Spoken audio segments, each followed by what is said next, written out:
Mga ka-One Stories, kagaya nga po ng sinabi ko sa inyo, isa nga talagang legit na contender ang Detroit Pistons matapos lang naman nilang tambakan at paglaruan ng defending champions na Boston Celtics 117-97. Kahit man naging dikit ang bakbakan sa simula, dinomina pa rin naman ito ng husto sa second half na pinangunahan ni Malik Beasley na nagtara ng 26 points kasama na ang mga 3-pointer na nagbaon ng husto sa Celtics. Consistent pa rin naman dito ang main star na si Cade Cunningham na merong 21 points, 11 assist. At dahil sa pagkapanalo, extended sa 8 games ang winning streak at napatunayan ng Pistons, isa silang real deal.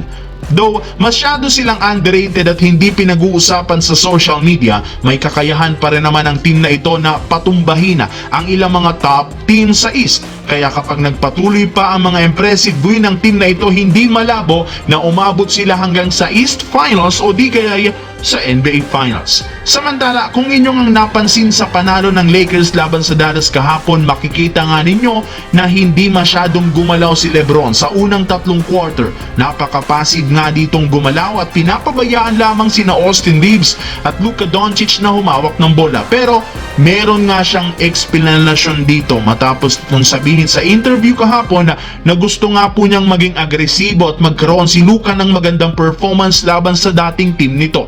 Alam nga po niya na grabe ang emosyon na dala-dala ni Luka, kaya pinabayaan na lamang niya itong ilabas sa kanyang mga dating kakampi. Pero noong nakita niya na nag-struggle na ang team sa offense sa second half, lalo sa fourth quarter, dito na nga siya nagsimulang mag-take over kung saan pinatunayan niya dito na nasa prime years pa rin siya. Ngayon, naglalaro siya kasama ang ilang mga batang player kagaya ni Reeves at Luka, mas lalo lamang nga itong ginaganahang maglaro, which is isang magandang sinyales na kaya pa nitong buhatin ng team patungo sa kampyonato. Mas nakakatakot pa nga daw ngayon ang isang LeBron na naglalaro bilang second option at ng off the ball, gayong hindi alam ng kanilang kalaban kung kailan ito magti-take over kagaya ng nangyari sa Dallas Mavericks.